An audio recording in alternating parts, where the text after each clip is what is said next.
जय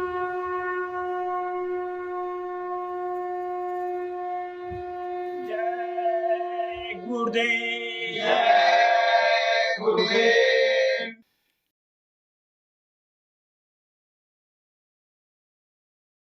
जय गुरुदेव। जय गुरुदेव।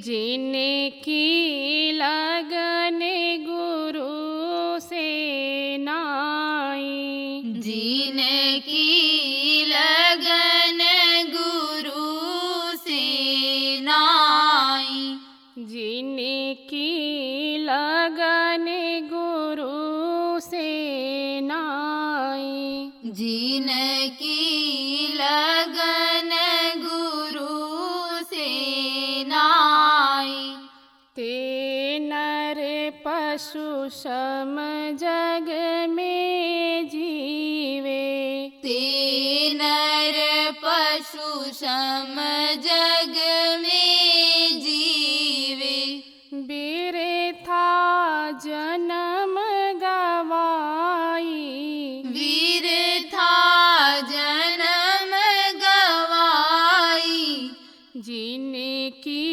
लगन गुरु से नाई, जिनकी लगन गुरु से नाई, अमृत छोड़ी विषय रस पीवे, अमृत छोड़ विषय रस पीवे, तरे से तिनके ताई, तर से तिनके ताई, बिनु विवेक चहु दिस भटके, बिनु विवेक चाहूं दिशि भटके, भूकत लखी पर छाई, भूकत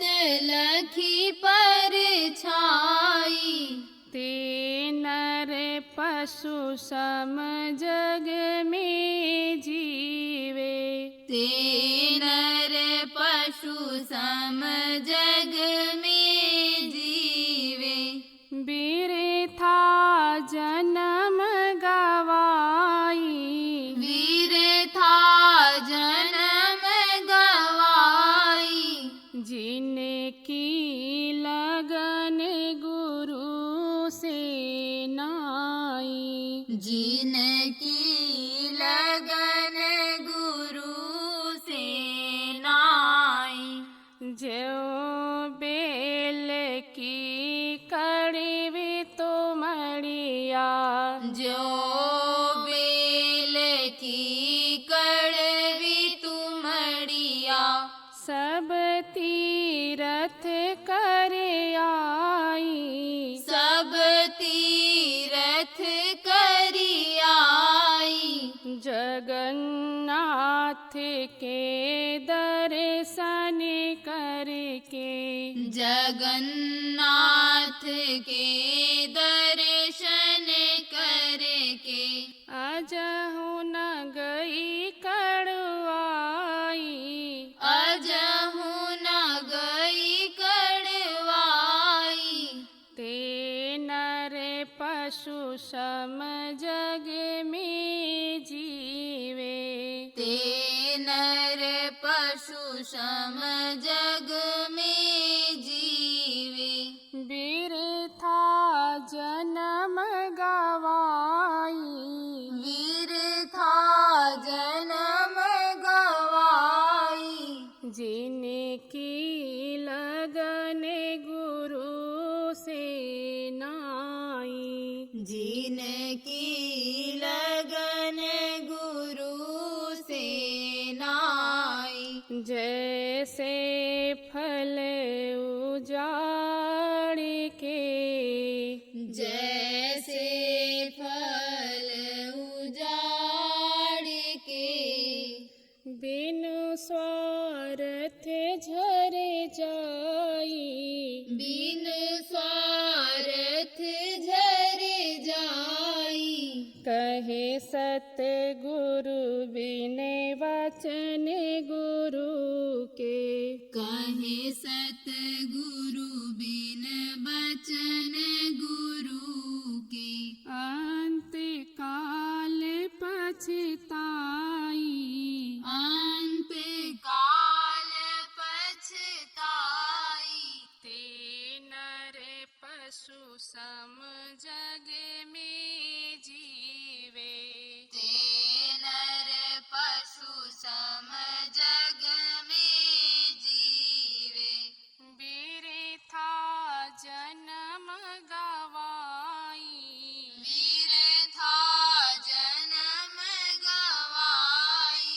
जिनकी लगन गुरु से नाई। जिनकी लगन गुरु से नाई। जय गुरुदेव। जय गुरुदेव।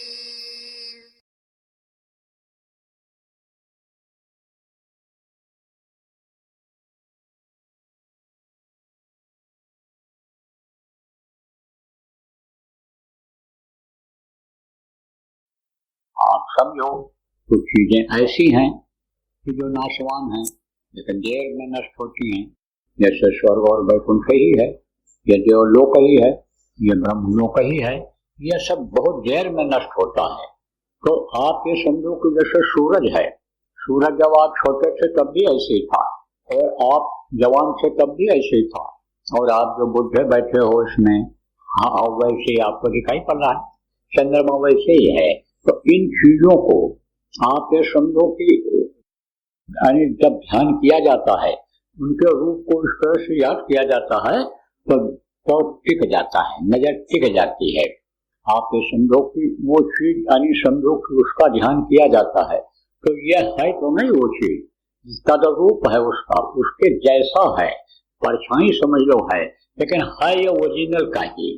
तो अब आप ये समझो प्रेमियों कि ये चीजें जो हैं, जो आपको ध्यान में बताया गया है, गुरु महाराज ने बताया है, उसका ध्यान लगाओ आप। जिनका नाम लो, उनके रूप को याद करो। उससे क्या होता है कि सुमिरन करते समय उसके इनके नाम को लोगे, उनके रूप को याद करोगे, तो आपको देखेंगे वो। अब उनको इस आंखों से इन आंखों से देख नहीं सकते हो, लेकिन ये रूप बताया गया कि इस तरह से उनका रूप है। तो उस रूप को जो आप हमें बताओगे, हम देखने बताओगे, तो उसी रूप में वो दिखाई पड़ेंगे। आप जब वो दिखेंगे और उनसे आप अपनी फरियाद करोगे तो आपकी मदद करेंगे। फरियाद क्या करना है कि ये रास्ता दे दो, आगे हमको जाना है, आप हमारी मदद कर दो। कहते हैं काम में बाधा न डाले तो वो भी मददगार ही कहलाता है। आपकी चढ़ाई में, आपके साधना में जिनका काम बाधा डालना है, दिक्कत पैदा करना है, वो न दिक्कत पैदा करें तो समझो वही मदद हो गई। तो प्रेमियों कहने का मतलब यह है कि जिनके नाम को लो, रूप को याद करो। इससे क्या होता है, प्रार्थना से हल्का, भजन और सुमिरन से क्या होता है, उससे ज्यादा क्या होता है, मनोवृत्तियां या सिमटती है। मनोवृत्ति सिमटने का मतलब आपको बता दें गांव के लोग। देखो मन का काम क्या है, भगते रहना। हमेशा मन भगता ही रहता है और रुकता नहीं है, चलता ही रहता है। और इस समय कलयुगी मन और ज्यादा चलता है, क्योंकि इस वक्त पर इंद्रियां ज्यादा चंचल हो गई, तो यह मन भगता ही रहता है, चलता ही रहता है। अब यह है कहाँ, यह सूरत जीवात्मा जहाँ बैठी है, छठा चक्र जिसको कहते हैं, आज्ञा चक्र जिसको कहते हैं, वहीं पर बैठी हुई है, उसी के साथ है ये, और ऊपर से ही उसके साथ आया है और उसी के साथ यह काम करता है। अब ये जरूर है, ये सूरत जो जीवात्मा है वो इंद्रियों का भोग नहीं देती है, वो इंद्रियों का खुराक उसका नहीं है। उसका खुराक इंद्रियों के घाट का ये जो खुराक है, इंद्रिय घाट किसको कहते हैं, स्पष्ट कर देता हूँ। ये इंद्रियां हैं आपके, यानी आँख, कान, मुंह, नाक और ये दोनों सुराख नीचे के ये इंद्रियां हैं। इससे आदमी जो काम करता है, आप तो समझो उसमें क्या अनुभव होता है, सुख का अनुभव होता है। कोई भी चीज मन को भा गई, कोई भी चीज मन को अच्छी लग गई तो मन उसी को देखता रहता है, तो उसमें खुशी होती है मन को।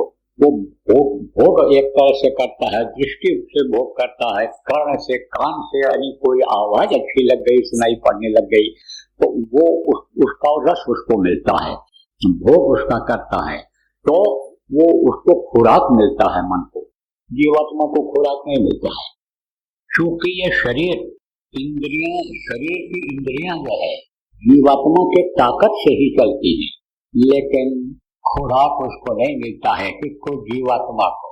उसका खुराक शब्द है, और मन का खुराक है, इंद्रियों से जो काम होता है उसका मन का खुराक वो है। अब इससे क्या होता है सुमिरन करने से? वो जब नाम को लेते हैं और रूप को याद करते हैं, तब ये जो मन का फैलाव है नीचे तक उसका, यानी वहां से सिकुड़ करके वो ऊपर की तरफ जाता है, तो मनोवृत्ति उसको कहते हैं कि बदलती है, एकाग्रता जिसको कहते हैं वो आता है। तो सुमिरन इसीलिए जरूरी बता दिया गया। मोटी मोटी बात आपको बता देता हूं कम समय में। ध्यान किसको कहते हैं? देखो, जहां जीवात्मा बैठी हुई है वहां बहुत पतला सुराख है शेर समय, जिससे ये जीवात्मा 5 महीना 10 दिन का बच्चा जब माँ के पेट में हो गया था तब डाली गई थी, तो वो सुराख है। अब आप ये समझो, उसी को तीसरा फिर किसी ने कहा, किसी ने पिंडी 10वां द्वार कहा, 9 दरवाजे इसको बताया। कान, मुंह, ये सुराख जो शरीर से हैं, शरीर में है, जिससे आप समझो गंदगी बाहर निकलती है, और 10वां द्वार उसको बताया गया है। तो वहीं पर ये आप समझो जीवात्मा बैठी हुई है।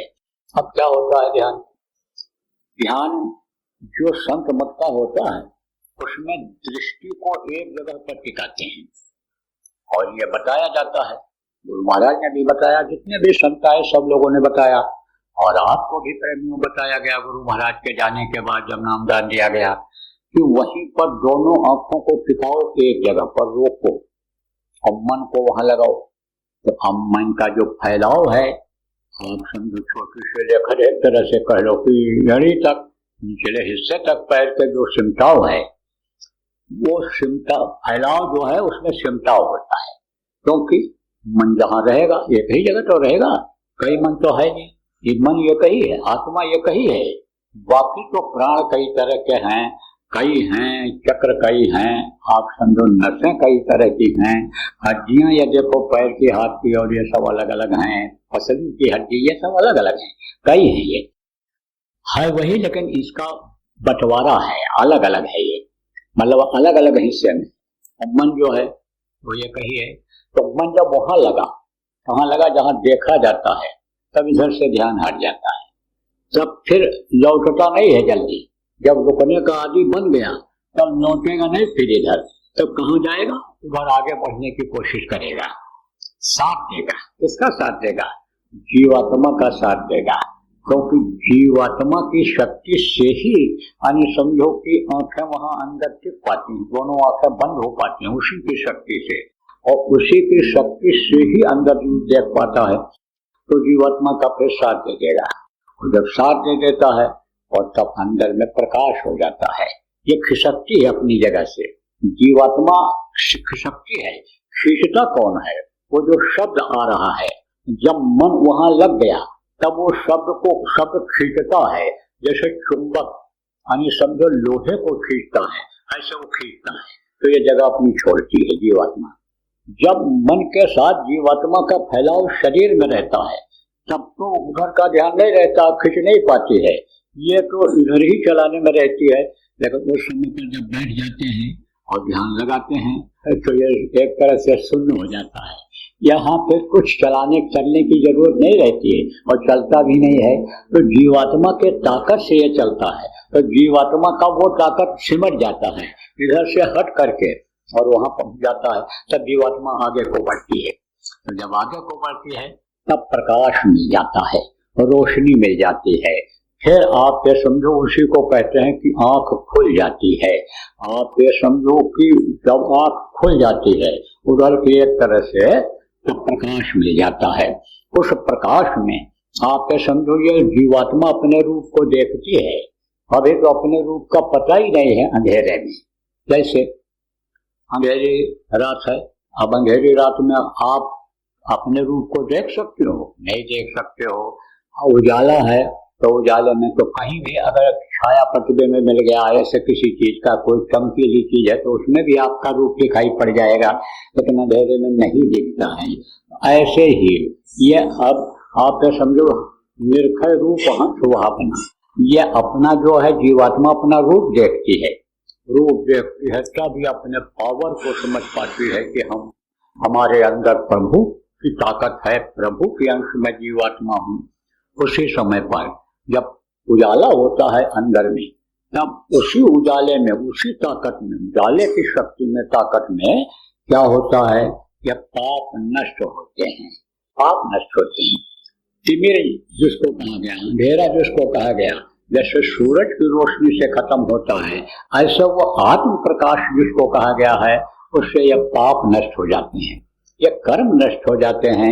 आप ये समझो कर्म ही बाधा डालते हैं। कर्म किसमें बाधा डालते हैं? हर अच्छे काम में बाधा डालते हैं, भजन भाव भक्ति में बाधा डालते हैं। इसीलिए संतों ने कंपल्सरी जिसको कहते हो इंग्लिश में, यानी आप ये समझो जरूरी आवश्यक जिसको कहते हो, वो इन चीजों को कर दिया लोगों के लिए, नामदानियों के लिए, अपने जीवों के लिए। यह जरूरी कर दिया कि भाई यानी ध्यान लगाना जरूरी है, भजन करना जरूरी है।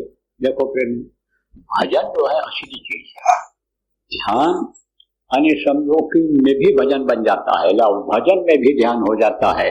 लेकिन ये तीनों चीजें बताई गई कि भाई कम से कम यानी आप ये समझो कि सीखे तो व्यू किसी भी तरह से। देखो छोटे बच्चे होते हैं तो छोटे बच्चों को गिनती भी पढ़ाते हैं, धारा भी पढ़ाते हैं, और कखहरा कखा गाघा भी पढ़ाते हैं, ABCD भी पढ़ाते हैं, और किस्सा कहानी भी सुना देते हैं, और खेल भी बीच में करा देते हैं। 1 घंटा PT कराते हैं, खेल कराते हैं कि किसी भी तरह से इसका मन लग जाए और ये पढ़ ले जाए। इसी तरह से संत समय समय पर इन चीजों को निकालते रहे हैं। किसी में ज्यादा जोर दिया है, किसी में कम जोर दिया है, लेकिन है तो क्या सार क्या है? सार शब्द ही है। शब्द को पकड़ना जरूरी है, और शब्द जो है वो आ रहा है। शब्द से ही, उस आवाज से ही हम लोग जिंदा हैं। वो अगर बंद हो जाए तब तो बड़ा मुश्किल हो जाएगा जिंदा रह पाना। देखो कितना भी कर्म इकट्ठा हो जाए, लेकिन उस समय जीवात्मा में इतना ताकत और प्रकाश है, उस प्रभु के जरिए से उसमें उसका प्रकाश इतना है, उस शब्द में इतना प्रकाश और इतनी ताकत है कि जैसे ये कमरा है और इस कमरा में अभी अंधेरा है, और सूरज जब ऐसे इधर आएगा तो उस कमरे में भी रोशनी हो जाएगी, उसमें भी रोशनी चली जाएगी। तो वो कितना भी कर्म इकट्ठा हो जाए, लेकिन वो जो प्रकाश उसका है, जिससे ये जीवात्मा अंदर जिंदा रहती है, जो ताकत है वो खत्म नहीं होती है। अब ये जरूर है कि कभी कभी आदमी को बेचैनी महसूस होने लगती है, तब आप ये समझ लो कि जैसे हवा न मिले तो बेचैनी हो जाती है, ऐसे प्रभु की दया जब नहीं मिल पाती है तब बेचैनी होने लगती है। मोटी बात आप ये समझो, ध्यान और भजन और सुमिरन और प्रार्थना, ये जो है अपने लोगों के लिए आवश्यक है। समय निकाल करके आप इसको बराबर करते रहा करो, और बराबर सत्संगों में आया जाया करो। सत्संग में ही आने जाने से ज्ञान बढ़ता है, सत्संग में आने जाने से हर चीज की जानकारी होती है, सत्संग से ही संभाल होता है, संभलने का मौका मिलता है। इसलिए बराबर सत्संगों में आते जाते रहना चाहिए। तो संतों का सत्संग, महात्माओं का सत्संग, गुरु का सत्संग सब जगह पर सुलभ नहीं है, हो नहीं सकता है। तो प्रेमी ही इकट्ठा होकर के देखो सत्संग किया करते हैं, साप्ताहिक सत्संग, जैसे आपके यहाँ इस आश्रम पर भी होता होगा, अन्य आश्रमों पर जितने आश्रम हैं सब जगह साप्ताहिक सत्संग होता। अभी पेंडरी में मैं था, पेंडरी आपके दुर्ग जिला में बगल में ही है, वहाँ भी आपका आश्रम है प्रेमियों, तो वहाँ पर मैं था। वहाँ दोनों समय लोग आते हैं ध्यान भजन के लिए, गांव के लोग दोनों समय आते हैं ध्यान भजन के लिए। अब इतवार को भी होता है, पूर्णिमा को भी होता है, त्रयोदशी को भी होता है, तो बराबर आते रहते रहने से ठीक रहता है। कर्म भी करते हैं, आने जाने में जो शरीर मेहनत करता है, दूर है, आप अपनी गाड़ी में तेल भरवा के आते हो, रेल से आते हो, बस से आते हो, तो धन भी खर्च होता है। मान लो शरीर से कोई कर्म बन गया, धन से कोई कर्म बन गया, मनसा पाप कोई आ गया, तो वो सब खत्म होता है, उससे कर्म करता है। और कर्म जब तक नहीं कटेंगे, कर्म आज छूटे नहीं कहते करो उपाय, तब तक आपके समझो मोक्ष हो नहीं सकता है। तो यह सब रास्ता है। जैसे कपड़ा धोना है, साफ करना है, अब मान लो आपके पास यानी ऐसा कोई नहीं है पाउडर या ऐसा मसाला नहीं है कि जिससे वो साफ हो जाए, तो रोज रोज धोगे तो भी यानी समझो धुलाई हो जाएगी। और कपड़े को अगर धोगे ही नहीं है तो गंदा हो जाएगा वो, और गंदा हो जाएगा तो वो बिल्कुल बेकार ही हो जाएगा। इसलिए देखो पहले के समय में, पहले के जमाने में जब साबुन, डिटर्जेंट, पाउडर ये सब नहीं हुआ करता था, तब लोग क्या करते थे, रोज धोते थे, रगड़ करके पटक करके कि मैल छूट जाए। और मान लो दाग लग गया, दाग कोई लगाना चाहता है? दाग लगाना नहीं चाहता है, लेकिन सांस के असर से दाग लग जाता है। और सांस का असर क्या हुआ, जैसे मान लो काली खेल कहीं लगा हुआ है, अब वहां चले गए, दाग लग गया।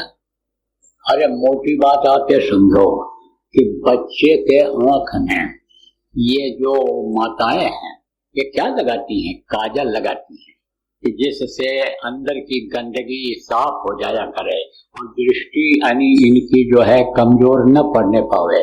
और बच्चे को लेकर ही प्यार करने लग गए, तो साथ का असर हुआ कि नहीं हुआ। और लड़का जब ऐसे रख देगा यानी कंधे पर अपना आंख मुंह रख देगा तो काजल लगेगा कि नहीं लगेगा, और साथ के असर से काजल लग गया। अब काजल को आसानी से आप ऐसे नहीं धो सकते हो, या और कोई चीज के दाग लग गया, तब उसके लिए किसको दिया जाता है धोने के लिए, इनको धोबी कहते हो, उनको दिया जाता है, तो धोबी उसको साफ करता है। ऐसे ही ये जो कर्म मान लो ज्यादा आ गए और इससे साफ नहीं होते हैं, तो वो धोबी जिसने जिनको कहा गया, हमको नहीं बताया, महात्माओं ने ही बताया कि धोबिया वो मर जाएगा, चादर लीजिए धोए, चादर लीजिए धोए, भाई वो बहुत पुरानी, चल सतगुरु के घाट बह जा निर्मल पानी। तो सतगुरु के पास पहुंच जाना चाहिए उन कर्मों को धुलवाने के लिए। लेकिन ऐसे अगर नगल करते रहोगे, पानी में धोते रहोगे, तो भी वो दाग हल्का हो जाएगा। बस यही ध्यान रखने की जरूरत रहती है कि और बच करके चलें कि जैसे दाग न लगने पावे। हल्का फुल्का हो, गंदगी हो, धूल हो, मिट्टी हो, रोज नहाने से साफ हो जाएगा। लेकिन अगर मैल जम गई और वही मैल अगर आपने समझो कि अकौता बन गया, वही मैल अगर आप समझो कि खुजली पैदा कर दिया है, बीमा जिसको कहते हो गया, तो उसको ठीक होने में देर लगेगा। जैसे जिनसे लेना देना होता है, लेना देना किससे है, औरत का पति से, सास ससुर से, अपने ससुराल वालों से लेना देना है। ऐसे ही पति का किससे लेना देना है, पत्नी से है, बच्चों से है, माता पिता से है, लेना देना होता है कर्मों का। और एक दूसरे के कर्म के बस जोड़े गए हो, कर्म काटने के लिए जोड़े गए हो, कर्जा कर्म का अदा करने के लिए जोड़े गए हो, तो इसी कर्म कर्जे के साथ साथ आप ये समझो, यह भी बताते समझाते रहो लोगों को कि यह जो कर्म हम काट रहे हैं, आप काट रहे हो, काटने में दिक्कत हो रही है, रोना धोना हो रहा है, ये जो झंझट करता है, ये इससे आसानी से कट जाएगा। हमारा भी कट जाएगा, आपका भी कट जाएगा। तो बराबर परिवार वालों को समझाते रहो, लोगों को समझाते बताते रहो। एक आदत डाल लो प्रेमियों, किस चीज की आदत डाल लो, बताने और समझाने की।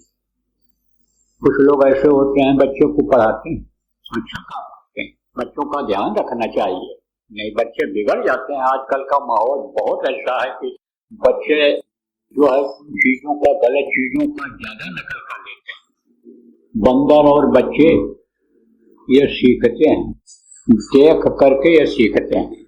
अब जैसा उनका साथ पड़ जाए उसी हिसाब से उस चीज को सीख जाते हैं। अच्छाई सीख जाए, अच्छों का साथ पड़ जाए, बुराई सीख जाते हैं, बुरों का साथ पड़ जाता है। तो बंदर और बालक का ना एक स्वभाव। हमारा एक घर वहां शहर में भी है, तो वहीं पर मैं रहता था। तो वहीं बगल में एक दूसरे का घर था, तो किराए पर लिए हुए थे। एक थे बड़े बाबू। बड़े बाबू को स्टेशन मास्टर, उनको लोग बड़े बाबू कहते थे। तो उन्होंने बताया, बैठे थे, वो भी खाली रहे, हम भी खाली रहे, बैठे थे। तब ऐसे बात चली बन गई। तब बताया उन्होंने कि मैं स्टेशन मास्टर था, छोटा सा स्टेशन था और वहीं पर स्टेशन मास्टर था, और ठंडी का महीना था। तो चारपाई पर बैठ करके दाढ़ी बना रहा था। अब बंदर भी देख रहा था दाढ़ी बनाते हुए। तो बोले कि मैं अंदर चलाया, उसको रख दिया। वो जो सेफ्टी रेजर होता है दाढ़ी बनाने वाला है, उसको वो बोले कि मैं रख दिया और मैं अंदर चलाया। और तब तक बंदर आया और उसको उठाया, और उठा करके ब्रश को उठाया, जैसे मैं लगाया था ऐसे लगाया उसने। और फिर उसको उठाया और उठाया, दबाया, और दबाया तो उसका गाल कट गया। अब उसको तो मालूम नहीं था दाढ़ी कैसे बनती है। उसका गाल कट गया और खून निकला। तो खून निकला तो छू छू छू छू करे, और उसको सूंघा उनसे देखा। और तब तक जब मैं पहुंचा तो पहले तो मैंने देखा छुप करके कि क्या कर रहा है, कैसे कर रहा है। उसको सूंघे और ऐसे फिर ऐसे करे और फिर चू चू करे जब दर्द हो। और उसके बाद में जब मैं गया तो फिर उसको ले करके चला गया और पेड़ पर लिया ऐसे बैठा रहा। और फिर तब तक और लोग इकट्ठा हो गए बगल वाले, और फिर वो पत्थर फेंकने लगे उसके ऊपर, और फेंक करके फिर चला गया। तो कहते हैं नकल में बहुत होशियार होते हैं और बहुत यानी समझो कि इशारा को समझते हैं बंदर। ऐसे बच्चे भी हैं। तो बच्चों को जैसे पढ़ाया जाता है, आप समझो 1 घंटे की आदत डाली जाती है। दैनिक क्रिया जो आप करते हो, आप समझो उसकी आदत डाली जाती है। ऐसे भजन ध्यान के साथ थोड़ा सा इसको भी जोड़ लेना चाहिए, जिससे जीवों का कल्याण हो जाए, भला हो जाए जीवों का, क्योंकि आगे का समय खराब आ रहा है।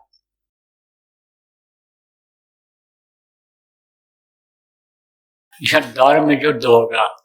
धर्म युद्ध जानते हो किसको कहते हैं?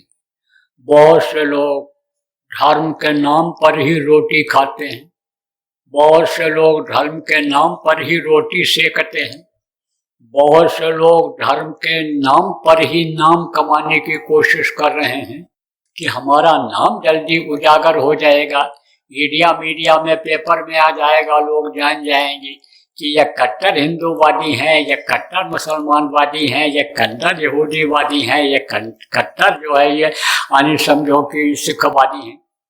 इसलिए लोग लगे हुए हैं। तो अब आप इस बात को समझो कि ये जो धर्म गुरु कहलाते हैं, ये लोग अगर अभी सुधार ले आवें तो बहुत बड़ा सुधार जनता में हो सकता है। एक जगह बैठ करके और कितने लोगों को ये मरवा देते हैं उन्माद में। तो प्रेमियों, उन्माद में मत आना, क्योंकि आप तो हर जाति मजहब के लोग यहाँ पर आते हो। सबकी बात एक साथ कह रहा हूँ, उन्माद में आप मत आना, किसी के बहकावे में आप मत आना। जो भी कदम रखना धर्म के मामले में सोच समझ करके रखना। और अगर आपके अंदर एक धर्म आ जाएगा, मानव धर्म आ जाएगा। मानव धर्म क्या है? सत्य और अहिंसा, सेवा और परोपकार। जय गुरुदेव। सरकारी व गैर सरकारी अनुदान के लिए बिना सत्संगियों के सहयोग द्वारा जनहित के कार्यों में लगी हुई बाबा जय गुरुदेव धर्म विकास संस्था का मुख्यालय पिंगलेश्वर रेलवे स्टेशन के सामने मक्सी रोड, उज्जैन, मध्य प्रदेश में है। यहाँ पर सत्संग व नामदान का कार्यक्रम होता रहता है। अतः आप श्रोताओं से अनुरोध है कि बाबा उमाकांत जी महाराज के आश्रम उज्जैन एक बार परिवार सहित जरूर पधारिएगा। आपके सुझाव के लिए व्हाट्सएप नंबर 9575600700। जय गुरुदेव, जय गुरुदेव।